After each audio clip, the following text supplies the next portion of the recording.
그러므로 너희는 이렇게 기도하라. 하늘에 계신 우리 아버지여, 이름이 거룩히 여김을 받으시오며 나라가 임하시오며 뜻이 하늘에서 이루어진 것 같이 땅에서도 이루어지이다.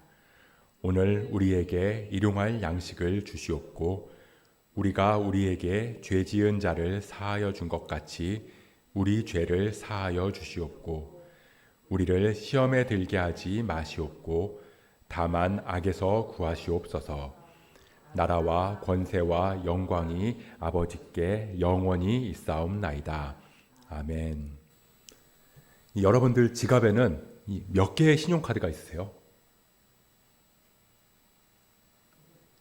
제 지갑에는 신용카드가 1개 있습니다. 그리고 체크카드가 2개 있고요. 지금은 이 신용카드를 만들어주는 이 기준이 조금 까다로워졌잖아요. 소득도 보기도 하고, 신용도도 보고, 직업군도 보는 것 같더라고요. 근데 예전에는 제가 대학 다닐 때까지만 해도 이 신용카드는 원하면 누구나 몇 개든 만들 수 있었거든요.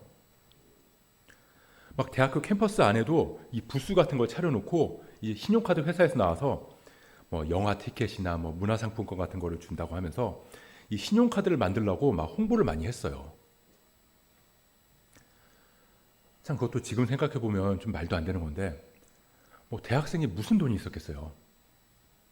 기껏해야 아르바이트해서 버는 돈이 전부일 텐데, 아르바이트라고 해도 지금처럼 시급 체계가 딱 정해져 있는 것도 아니라서 한 달을 꼬박 일해도 정말 얼마 못 벌거든요. 어쩌면 그래서인지 몰라도 이 대학생들한테 이 신용카드가 매력적이었을 거예요. 당장 하고 싶은 건 있는데 돈은 얼마 없으니까 이 신용카드는 그걸 해줄 수 있게 하거든요. 그래서 이렇게 그냥 지나가다가 예를 들어서 영화가 보고 싶은데 돈이 없다 그러면 친구들이 신용카드를 하나 만드는 거예요. 그리고 받은 영화표로 영화를 보고요. 그리고 며칠 후에 집으로 도착하는 그 신용카드를 가지고 그걸 사용하는 거죠.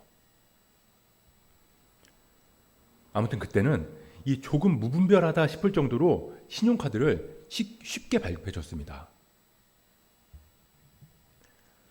근데 아시겠지만 이 카드를 쓸 때는 얼마 안 되는 돈을 쓴 것 같은데 이 카드 명세서가 오면 놀랄 때가 많잖아요. 그냥 1, 2만 원 정도 되는 거 솔직히 큰 부담 안 가지고 안 되는 금액이라서 이 카드를 쓰는데 한 달 뒤에 그게 쌓이다 보면 명세서를 보고 당황하는 거죠. 무슨 돈을 이렇게 많이 썼나? 그러면서 다 찾아보면 제가 쓴 게 다 맞더라고요. 근데 확인해 보면 다 푼돈이에요. 조금씩. 근데 그게 쌓이면 금액이 커지는 겁니다. 제가 이 대학을 졸업하고 이 취직을 하기까지 몇 년의 시간이 있었는데요. 부끄럽지만 그 시기에 저는 이 부모님한테 용돈을 받아서 썼어요.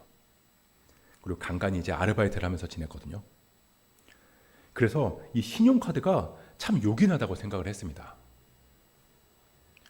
저도 당시에는 신용카드가 여러 개 있었어요.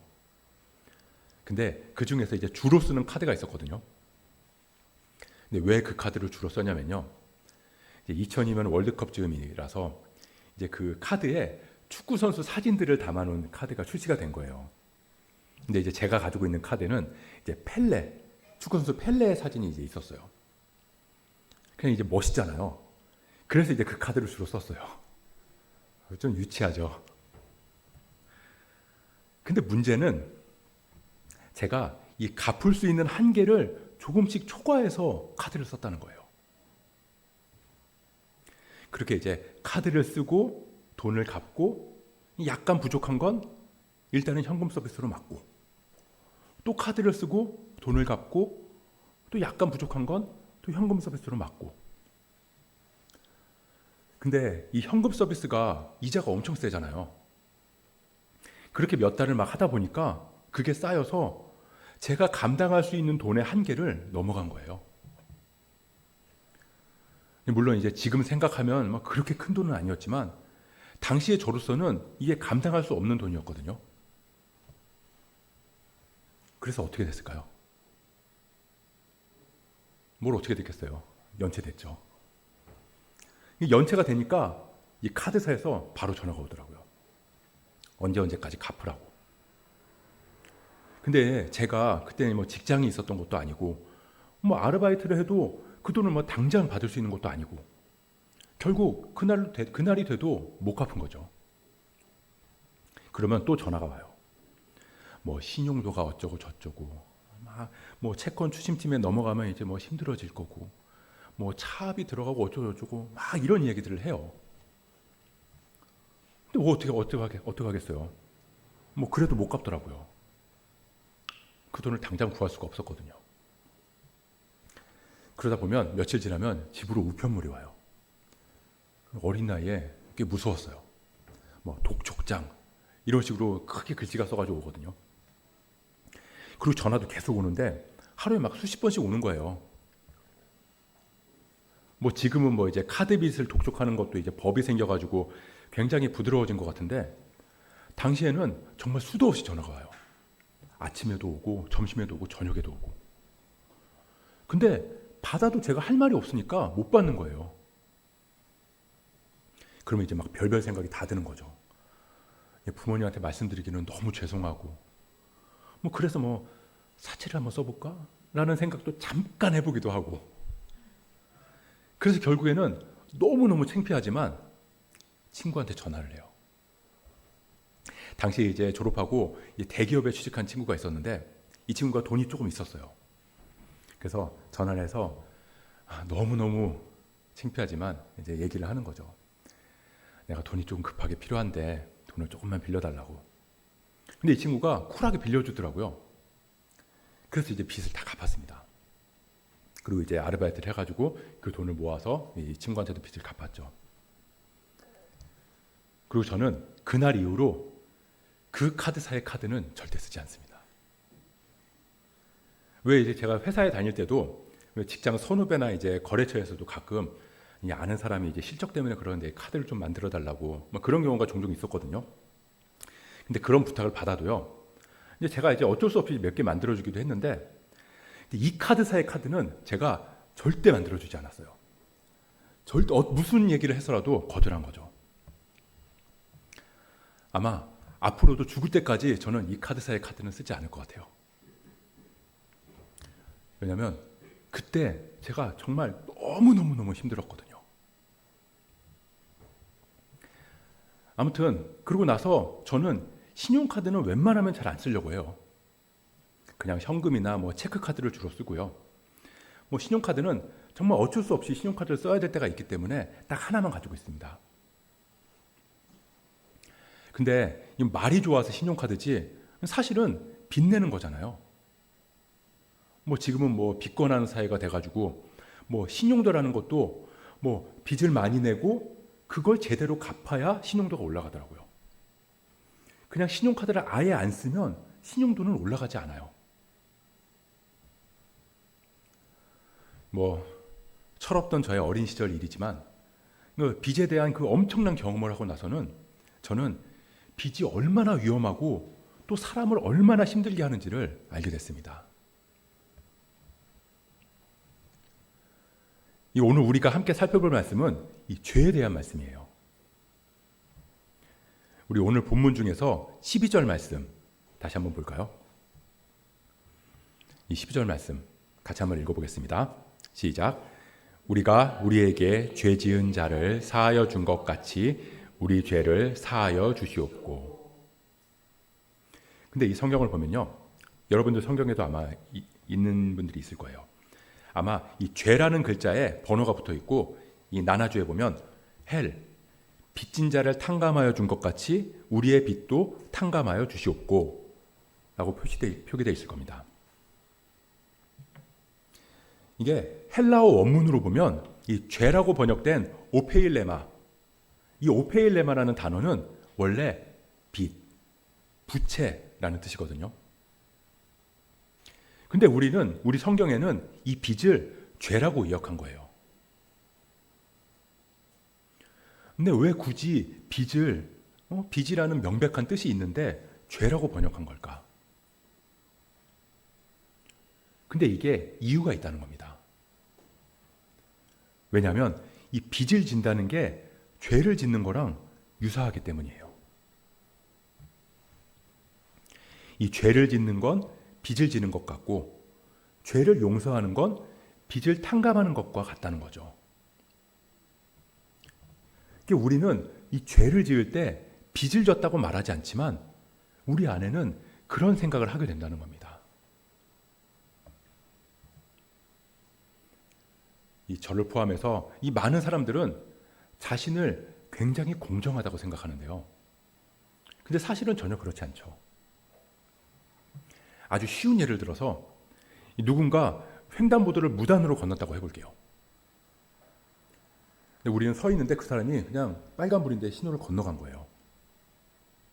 그럼 우리는 그 사람을 보면서 어떻게 생각하냐면요. 범법자라고 생각해요. 그냥 공공질서를 지키지 않는 사람, 도덕적이지도 않는 사람, 심지어는 경우 없고 무식하고 못 배운 사람이라고까지 생각한다고요. 근데 내가 무단횡단을 하면 어떻게 생각할까요? 나는 사정이 있어요. 뭐 집에 가스불을 켜놓은 것 같은데 그래서 그거 확인하려고 가는 거거든요. 나는 원래 도덕적이고 공공질서 잘 지키는 사람이에요. 근데 이번에는 어쩔 수 없는 사정이 있어서 그런 거라고요. 그리고 다른 사람들도 나를 그렇게 생각해 줄 거라고 믿는다는 겁니다. 그러면 조금 더 죄와 관련된 다른 예를 들어볼게요. 이 횡단보도가 켜졌어요. 그래서 이 횡단보도를 건너고 있는데요. 갑자기 오토바이 한 대가 신호를 무시하고 길을 지나가는 제 앞을 쌩 하고 지나가는 거예요. 깜짝 놀라죠. 근데 그 오토바이는 아무렇지도 않게 그냥 쭉 가요. 근데 그 오토바이 운전자는 신호를 어기는 죄를 지었고 저에게는 이 놀라게 하고 사고의 위협을 느끼게 하는 잘못을 저질렀어요. 그러면 우리는 그 오토바이 운전자가 저에게 용서를 구해야 한다고 생각합니다. 자기의 잘못에 대한 대가를 지불해야 된다고 생각한다고요. 그러지 않으면 나는 그 사람한테 받아야 할 빚이 있다고 생각한다는 거예요. 그래서 그 빚을 받아냅니다. 어떻게 해요? 그 사람을 노려보는 거예요. 욕을 하거나 소리를 지를 수도 있어요. 그리고 만나는 사람이나 가족들한테 내가 아까 이런 일을 당했는데 이 오토바이 운전자에 대해서 엄청나게 험담을 하는 겁니다. 뭐 그 사람의 인격과 알지도 못하는 그 사람의 학력까지 들먹이면서 심지어는 미친 사람이라고 하거나 못 배워 먹은 사람이라고 그렇게까지 말하기도 해요. 그런 식으로라도 우리는 우리한테 잘못한 사람에게 빚을 받아내려고 한다는 겁니다. 그 오토바이가 쌩 하고 내 앞을 지나가는 순간, 그러니까 그 사람이 나한테 잘못을 하는 순간 나는 그 사람한테 받을 빚이 생긴다고 여긴다는 거예요. 조금 더 나가 볼까요? 그 오토바이 운전사를 저주해요. 가다가 사고나 나라. 근데 정말로 가다가 접촉사고가 났어요. 그럼 우리는 겉으로 어떻게 다친 거 아니야? 라고 말은 하지만 속으로는 무슨 마음이 드냐면요. 참, 그렇게 나한테 그러고 가더니 잘 됐다. 이게 우리의 보통의 마음이라는 겁니다. 레위기 24장에 보면요. 이런 말씀이 나와요. 아마 잘 아실 거예요. 사람을 쳐 죽인 자는 반드시 죽일 것이요 짐승을 쳐 죽인 자는 짐승으로 갚을 것이며 사람이 만일 그의 이웃에게 상해를 입혔으면 그가 행한 대로 그에게 행할 것이니 상처에는 상처로 눈에는 눈으로 이에는 이로 갚을지라 남에게 상해를 입힌 그대로 그에게 그렇게 할 것이며 일명 동해보복법이라고 부르는데요. 이 손해를 똑같은 손해로 받아내라는 거예요. 근데 이걸 잘못 오해해서 하나님은 네가 손에 입은 만큼 똑같이 받아내라고 하셨어 라고 생각하곤 하는데, 하나님께서 왜 이 말씀을 하셨는지를 잘 생각해 봐야 된다는 겁니다.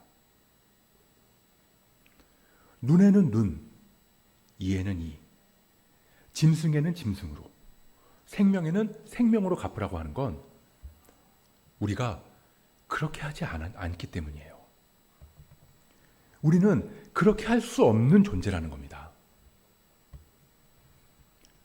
우리는 눈에는 눈으로만, 이에는 이로만 그 빚을 받아내려고 하지 않는다고요. 누군가 나의 오른쪽 눈을 상하게 하면 나는 그 사람의 양쪽 눈을 다 상하게 해야 직성이 풀리고요. 누군가 나의 일을 하나 부러뜨리면요, 나는 그 사람의 일을 모조리 다 부러뜨려야 정당한 보복이라고 생각한다는 거죠. 나를 다치게 하면 그 사람의 목숨으로 빚을 갚아야 한다고 생각하고요. 생명에는 생명으로 그 빚을 받아내려고 하지 않고 그 집안 사람들을 다 죽여서 복수하고 싶은 마음이 우리 안에 있다는 겁니다. 그러니까 눈에는 눈, 이에는 이, 하나님이 다 받아내래, 이게 아니라 그렇게라도 말씀하지 않으시면 한도 끝도 없이 받아내려고 하는 우리의 마음을 아시기 때문에 하신 말씀이라는 거죠. 그래서 예수님께서는 그걸 오해한 사람들에게 뭐라고 하시냐면요, 또 눈에는 눈으로, 이에는 이로 갚으라 하였다는 것을 너희가 들었으나 나는 너희에게 이르노니 악한 자를 대적하지 말라. 누구든지 내 오른편 뺨을 치거든 왼편도 돌려대라. 다 받아내는 게 아니라 오히려 더 내놓으라고 하시는 거예요. 근데 우리는 누군가 죄를 지으면 그걸 받아내야 할 빚으로 생각한다는 겁니다. 제가 카드빚을 졌어요. 물론 카드사 입장에서는 당연히 채권 추심을 해야겠죠. 근데 네가 빌려간 돈을 제때 갚지 않는 잘못을 우리한테 저질렀으니까 돈만 갚으면 돼.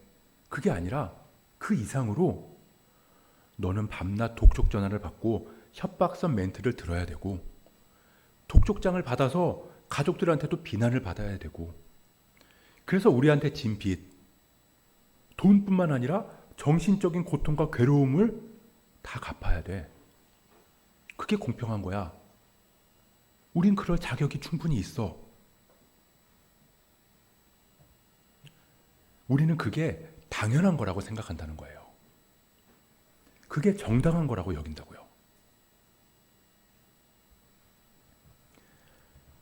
그런 의미에서 죄는 공동체에 영향을 미칠 수밖에 없습니다.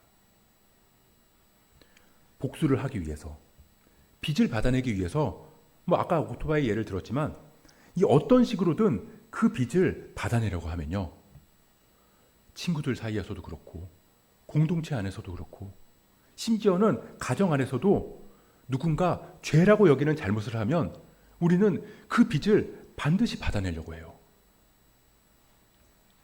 그 사람이 얼마나 잘못됐는지를 다른 사람한테 가서 뒷담화를 함으로써 그렇게 그 사람의 명예를 깎아내려서라도 그 빚을 받아내기도 하고요.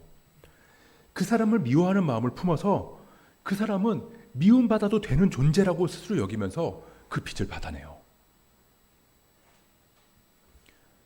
근데 그게 친구들 사이에서, 공동체 안에서, 그리고 가정 안에서 얽히고 설켜 있다고 생각해 보세요.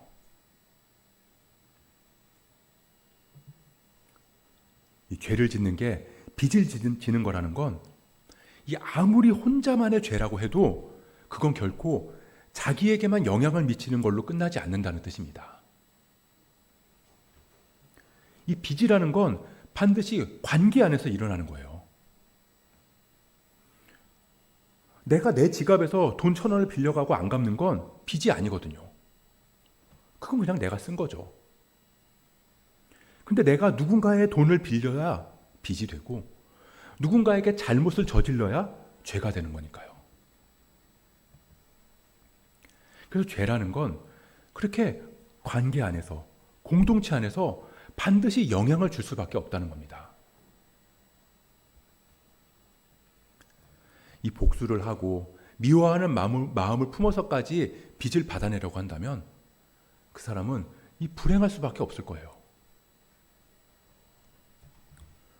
이 자꾸 예를 들어서 좀 미안한데 이 나한테 위협을 가한 그 오토바이가 가다가 사고가 났다면 정말 그러면 안 되겠지만 그 운전자가 그래서 크게 다쳤다면 우리 아내는 글쎄요.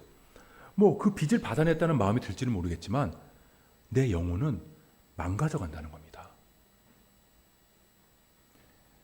우리 안에 있는 누군가를 사랑하는 기능은 심각하게 훼손돼 가는 거라고요.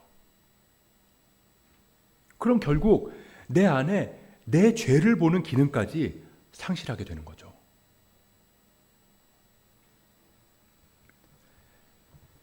이 성 어거스틴의 고백록에 보면요. 1권 18장에 보면 이런 고백이 있습니다.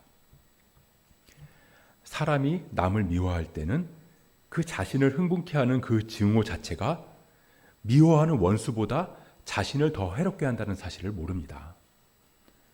또한 사람들은 그 증오로 말미암아 자기 원수보다 자기 영혼이 더 해를 받고 있음을 모릅니다. 이걸 반대로 말하면요. 이 말은 남을 용서하는 것이 그 원수보다 자신을 더 선하게 한다는 말이기도 합니다.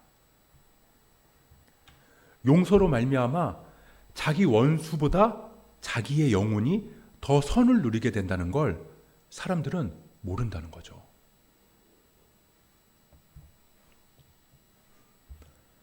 그럼 우리가 우리의 죄를 사하여 준다. 즉 용서한다는 건 뭘 말하는 걸까요? 그건 빚. 이 받아내야 하는 그 빚을 그 사람이 아닌 내가 대신 갚기로 한다는 걸 의미합니다. 내가 대신 갚는다고요. 복수를 통해서든 하다못해 그 사람을 비난하고 명예를 깎아내려서라도 받아내야 하는 그 빚을 내가 갚는다고요. 근데 그건 너무나 고통스러운 일일지 몰라요. 너무 괴롭죠. 하지만 그 과정을 지나갈 때 우리는 성숙할 수 있습니다. 영적으로 그리고 육적으로도요. 내 몸과 영혼이 하나님의 선하심을 누리게 될 테니까요.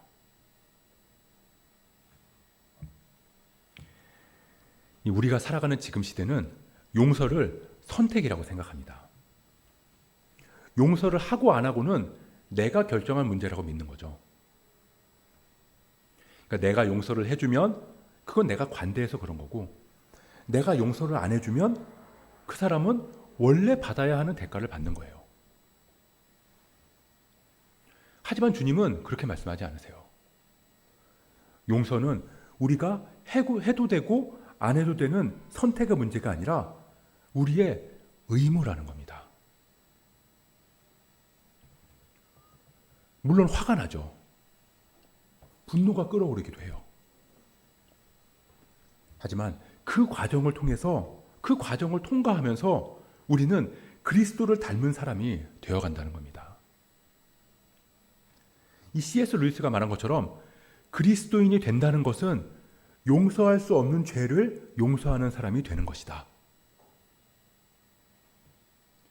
우리가 하나님의 자녀로 빚어져 간다는 말은 그냥 우리는 가만히 있고 하나님이 다 알아서 만들어간다는 그런 고상한 말이 아니에요.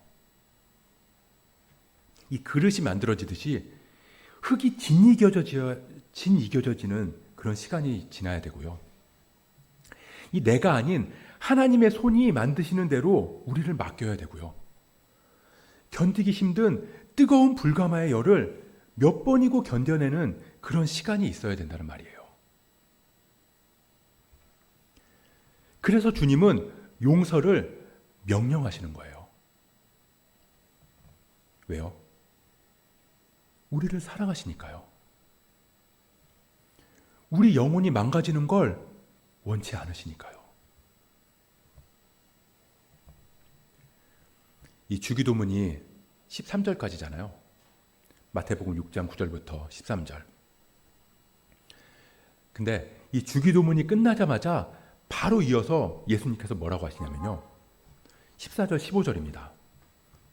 나라와 권세와 영광이 아버지께 영원히 있사옵나이다. 아멘. 그 후에 너희가 사람의 잘못을 용서하면 너희 하늘 아버지께서도 너희 잘못을 용서하시려니와 너희가 사람의 잘못을 용서하지 아니하면 너희 아버지께서도 너희 잘못을 용서하지 아니하시리라. 이 많은 학자들이 이 14절 15절 말씀을 오늘 본문 12절 우리가 우리에게 죄 지은 자를 사하여 준 것 같이 우리 죄를 사하여 주시옵고 이 말씀에 각주로 보더라고요. 그러니까 예수님께서 우리가 오해할까 봐 확실하게 부연 설명해 주신 거다. 그렇게 보는 거죠. 그것도 기도가 끝나자마자 그냥 바로.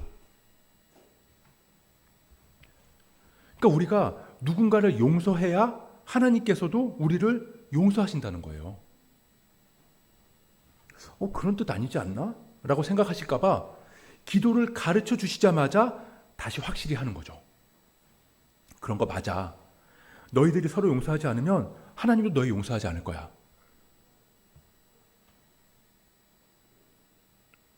근데 우리는 그리스도의 보혈로 이미 죄사함 받은 거 아닌가요? 우리의 공로로 죄사함을 받고 구원받는 게 아니라 십자가의 은혜로 죄사함을 받은 건데 우리가 서로 용서하지 않으면 하나님도 용서하지 않겠다는 말은 뭘 말하는 걸까? 왜 예수님께서는 이렇게 말씀하셨을까요?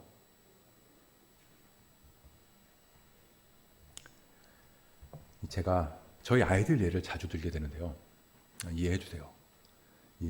가장 이해하기 쉬운 예로 이렇게 들려고 하다 보니까 그렇게 되는 것 같아요.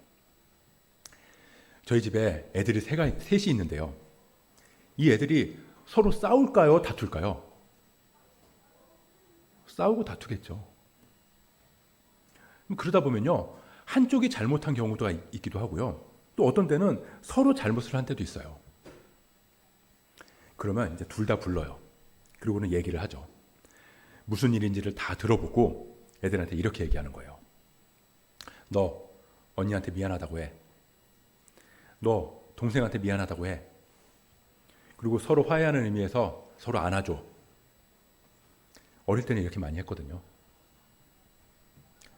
그럼 애들이 잘 할까요? 잘 못해요. 괜히 막 제 손을 잡아당겨요. 서로 용서하고 안아주라고 했더니 막 제 손을 잡아당겨서 지 몸을 막 칭칭 감아요.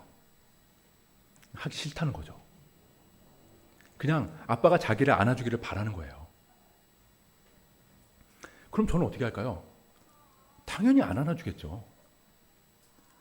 너희가 서로 미안하다고 안 하고 용서하고 화해하지 않으면 아빠도 너 용서하지 않을 거야. 아빠도 화낼 거야. 물론 애들이 끝까지 용서하지 않는다고 해서 제가 이 애들을 호적에서 파버리지는 않을 거예요. 왜냐하면 무슨 짓을 해도 이 아이들은 제 자녀니까요. 하지만 서로 용서하지 않으면 저도 이 애들을 용서하지 않을 거라고요. 안아주지도 않을 거예요. 대신 미안하다고 말하고 용서하고 화해하면 저는 애들을 안아주겠죠. 진짜 너무너무 하고 싶지 않지만 진짜 힘들게 미안해 이렇게 말하면서 막 용서한다고 말하고 그리고는 그 억울하고 분한 마음을 참지 못하고 막 아빠한테 안겨가지고 막 울면 저는 그 마음을 풀어줄 거예요. 그럼 아이는 아빠의 품에서 사랑을 느낄 수 있겠죠. 근데 끝끝내 서로 용서하지 않고 화해하지 않으면 저는 애들을 따뜻하게 안아주지 못할 거라고요. 왜요? 사랑하니까요. 애들이 자기 잘못도 모르고 사과하는 법도 모르고 화해하고 용서하는 것도 모르면 이 애들의 인생은 망가질 게 뻔하니까요. 그래서 예수님은 너희가 서로 사랑하면 아버지도 너희를 사랑하실 거라고, 너희가 서로 용서하면 아버지도 너희를 용서하실 거라고 말씀하신 거예요. 아버지의 자녀됨, 그걸 넘어서서 그 품 안으로 들어갈 수 있는 풍요로움을 누릴 수 있다는 겁니다.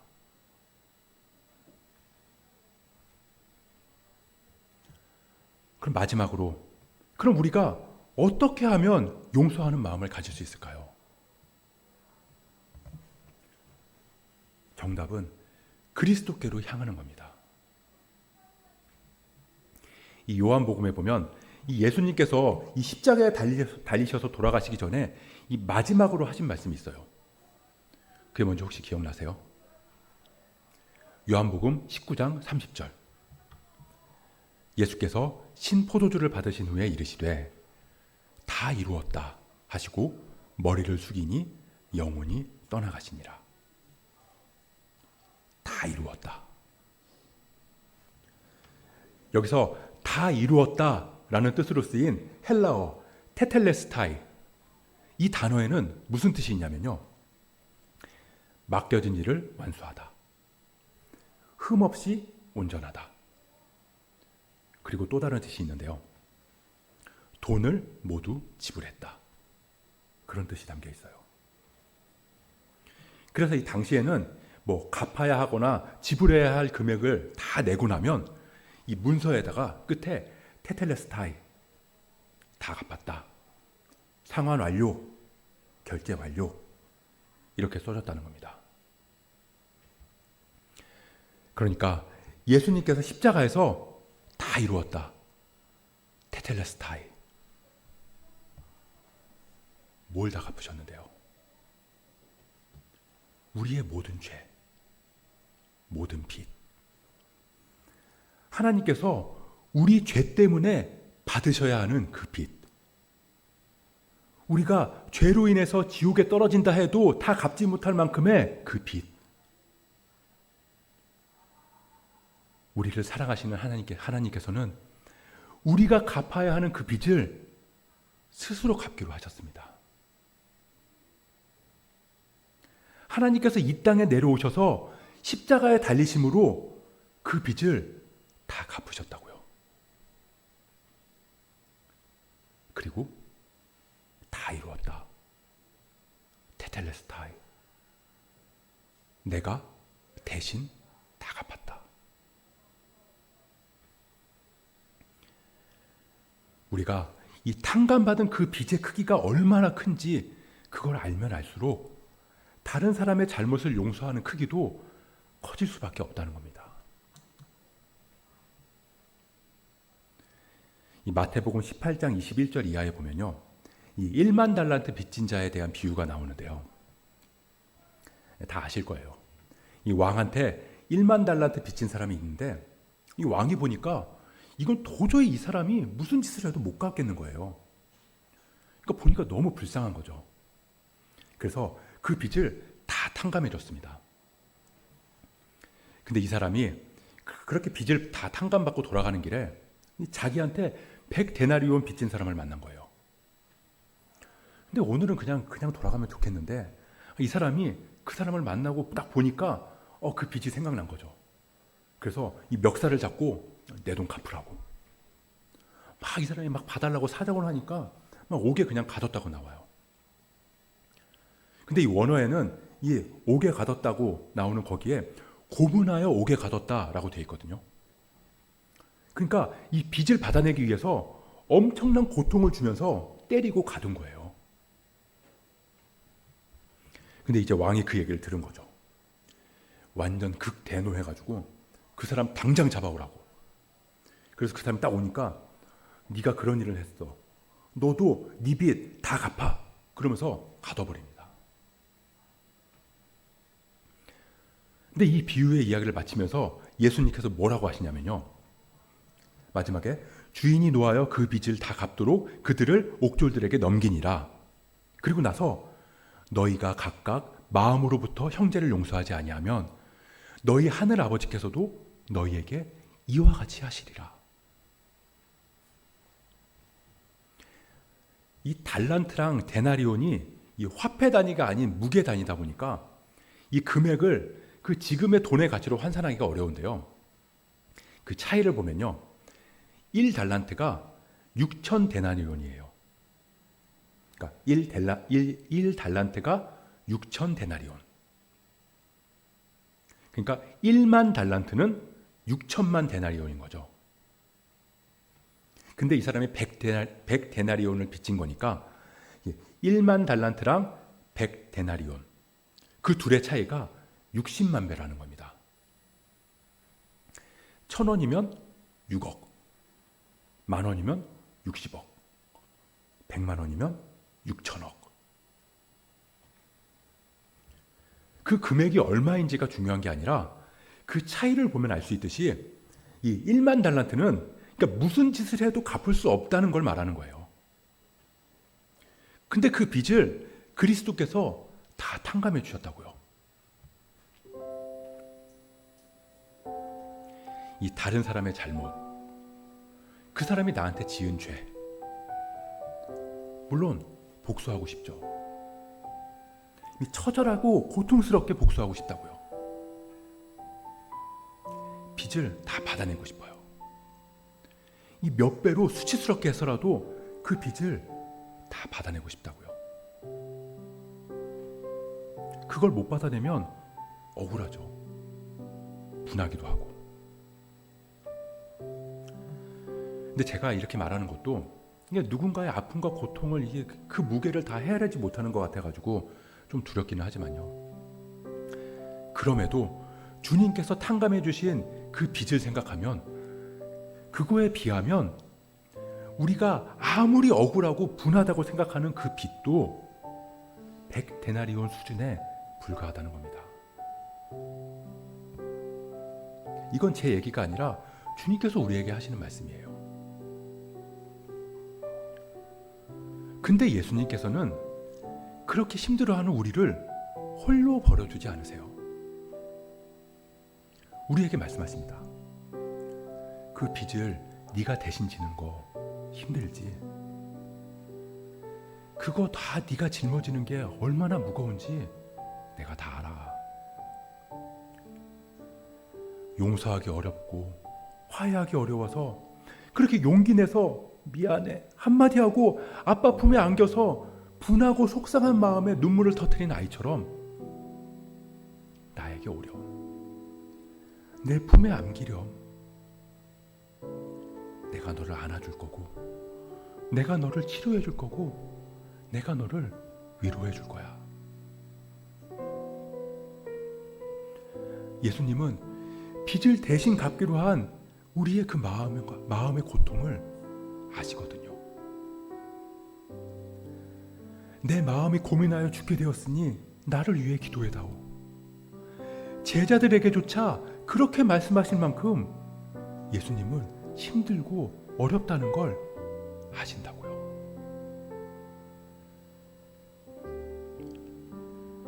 우리가 우리에게 죄 지은 자를 사하여 준 것 같이 우리 죄를 사하여 주시옵고, 이 말씀은 우리의 죄를 사하기 위해서 그 길을 먼저 걸으신 주님께서 우리를 위해서 손 내미신 거예요. 아버지의 충만한 사랑을 누리자꾸나. 그러기 위해서는 반드시 용서라는 이 길을 건너야 하는데, 내가 너와 함께 갈게. 내 손 잡고 같이 가자꾸나.